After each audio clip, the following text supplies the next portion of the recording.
dia para você. Hoje é terça-feira, 31 de dezembro de 2019. Estamos no ar com o Brasil em Dia para todo o país.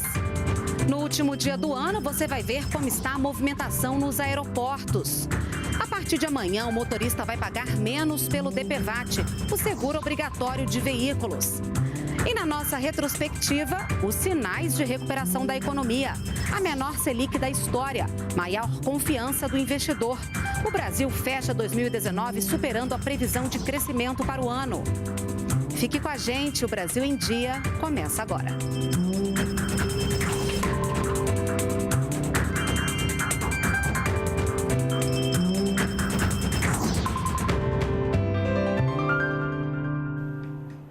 São 9 horas e 45 minutos, estamos ao vivo também pelas redes sociais. A gente começa essa edição indo direto ao Palácio da Alvorada, porque o presidente Jair Bolsonaro deve passar o Réveillon aqui em Brasília. Não é isso, Luciana Colares de Holanda? Bom dia para você.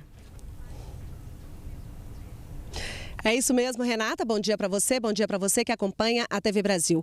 O presidente Jair Bolsonaro deve chegar a qualquer momento aqui no Palácio da Alvorada, a residência oficial.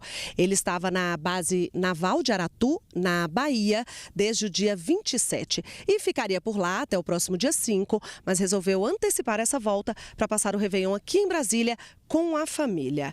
E olha, a Força Nacional de Segurança... Está ventando bastante aqui. A Força Nacional de Segurança deve permanecer por mais 45 dias no Mato Grosso do Sul. A portaria foi publicada hoje no Diário Oficial da União. O efetivo vai continuar atuando no policiamento ostensivo, dando apoio às forças de segurança do Estado, com a finalidade de prevenir conflitos agrários e coibir o tráfico de drogas, contrabando, armas e munições na região da fronteira. Renata, voltamos com você. Obrigada, Luciana, pelas suas informações. Bom ano novo para você. E agora vamos à nossa retrospectiva.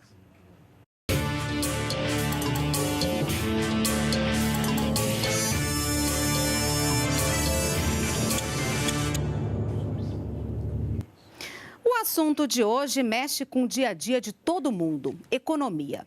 Medidas como a liberação do FGTS estimularam a produção e o consumo e acabaram dando um fôlego para as contas do país. Em 2019, o Brasil superou a previsão de crescimento para o ano. O ano de 2019 começou com a criação de um superministério, o da Economia, que reuniu as antigas pastas da Fazenda, do Planejamento, Desenvolvimento e Gestão, da Indústria, Comércio Exterior e do Trabalho.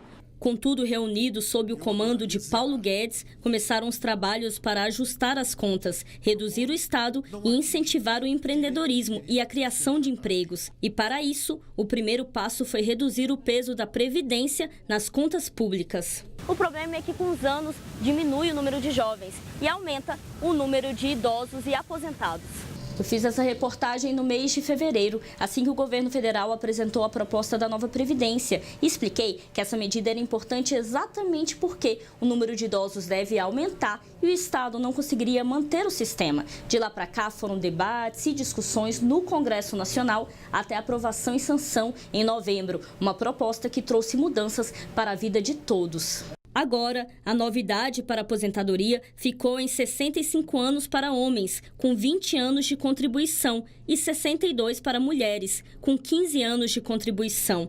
Para os professores, são 25 anos de contribuição e idade mínima de 57 anos para as mulheres e de 60 anos para os homens. A expectativa do governo é de que a nova Previdência gere uma economia de cerca de 800 bilhões de reais aos cofres em 10 anos. Uma vitória aí com 60 votos a favor, então aquilo que era o nosso objetivo número 1 para buscar o equilíbrio fiscal, que era a reforma aí do sistema previdenciário, agora vai nos dar uma previsibilidade aí pelos próximos 10 anos em relação a esses gastos. Outra medida foi o saque imediato de contas do FGTS. Os trabalhadores puderam sacar até R$ 500 de cada uma das contas ativas e inativas. Uma outra opção criada foi o saque aniversário. Com a liberação dessa verba, mais dinheiro no comércio. É positivo no comércio, segmentos de vestuário, de móveis, eletrodomésticos, de hipermercados, tendem a ser os mais beneficiados. Só esses 3 segmentos do varejo devem abocanhar, digamos assim, 85% dos recursos que vão chegar no comércio varejista.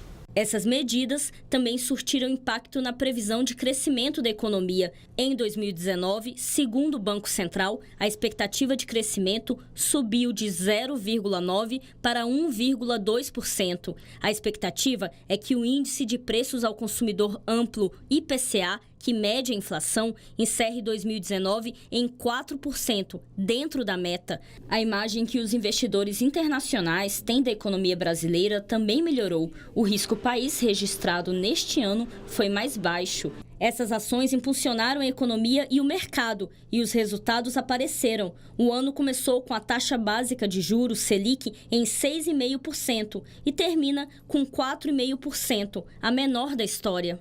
O que permite que a Selic caia e fique baixo por um tempo é uma combinação de fatores.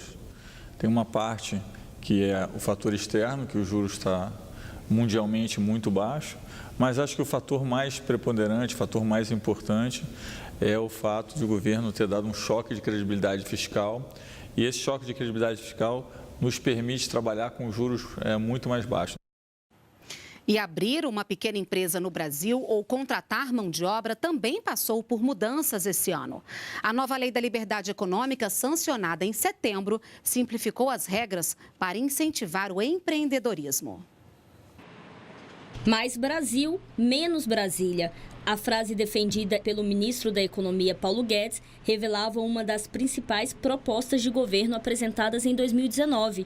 Foram 3 propostas de emenda à Constituição. A PEC do Pacto Federativo, que destina mais recursos para estados e municípios e propõe a extinção de municípios com menos de 5 mil habitantes.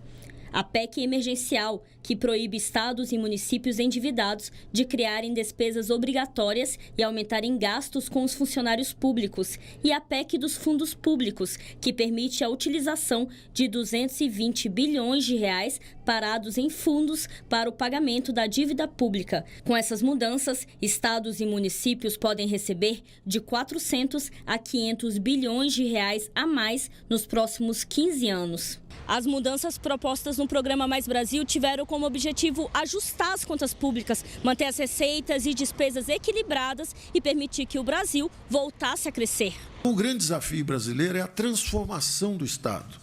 É como transformar esse Estado, que gasta muito e gasta mal, numa máquina eficiente e fraterna, sabendo que temos que manter a responsabilidade com as futuras gerações. Nós não podemos nos endividar em bola de neve e jogar isso para filhos e netos também pagarem lá na frente. Outra medida criada neste ano pelo governo foi o Programa Verde e Amarelo. O objetivo foi estimular a contratação de jovens até os 29 anos, que nunca tiveram emprego formal. O programa também prevê a inserção de pessoas com deficiência e de trabalhadores que precisaram se afastar do trabalho por motivo de acidente ou de doença. Para isso, o governo vai retirar ou reduzir algumas obrigações da folha de pagamento. Os empregadores não precisarão, por exemplo, pagar os 20% da contribuição ao INSS. A contribuição para o FGTS cairá de 8% para 2% e o valor da multa poderá ser reduzido de 40%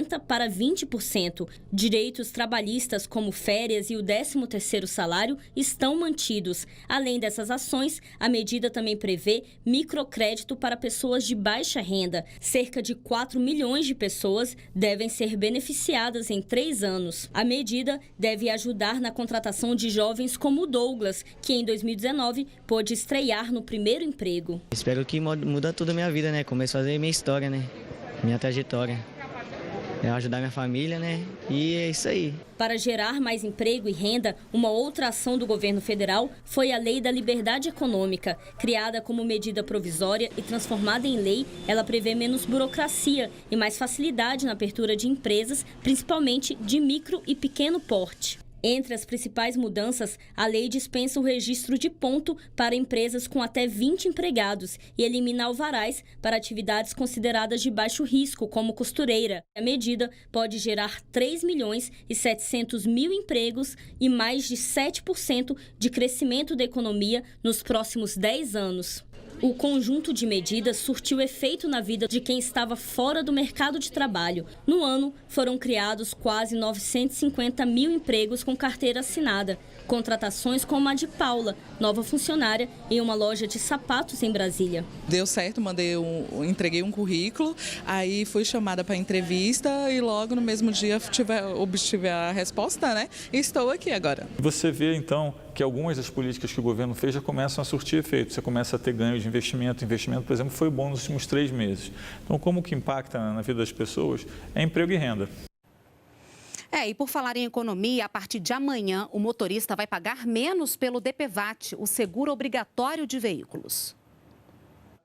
O DPVAT é um seguro obrigatório para todos os proprietários de veículos no país. Ele cobre casos de morte, invalidez permanente ou despesas com assistência médica por lesões causadas por acidentes de trânsito. A partir de 1º de janeiro, os motoristas vão pagar menos por esse seguro. O preço para carros de passeio e táxi foi reduzido em 68% e será de R$ 5,21 e para motos R$ 12,25, uma queda de 86% em relação a 2019. Toda redução no nosso bolso, no bolso do contribuinte, é uma boa, né? Eu acho que bastante justo, né?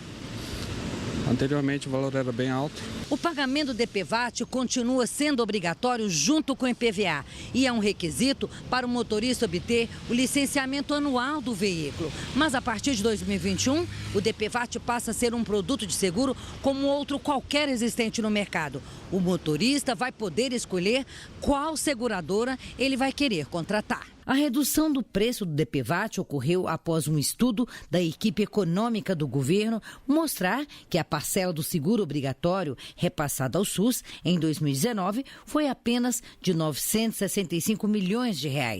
O Ministério da Economia chegou à conclusão de que o seguro obrigatório tem pouco impacto para a saúde pública, já que equivale a 0,79% do orçamento total definido para a área este ano.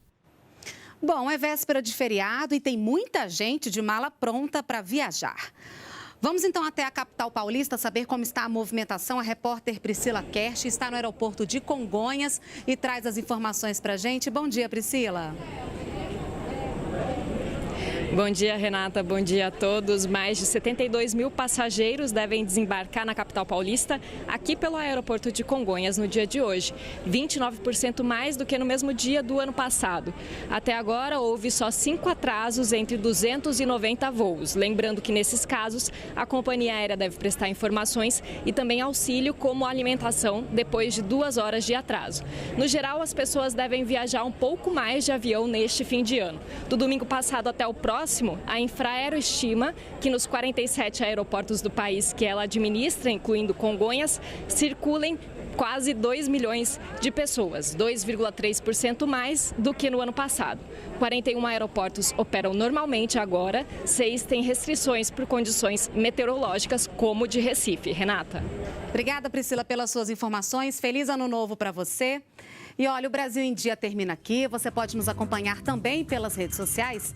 A gente encerra essa última edição de 2019 com imagens ao vivo da praia de Copacabana, no Rio de Janeiro, que espera receber 3 milhões de pessoas para o Réveillon. Ótima virada de ano para você e amanhã estamos juntos novamente. Tchau, tchau. Feliz 2020.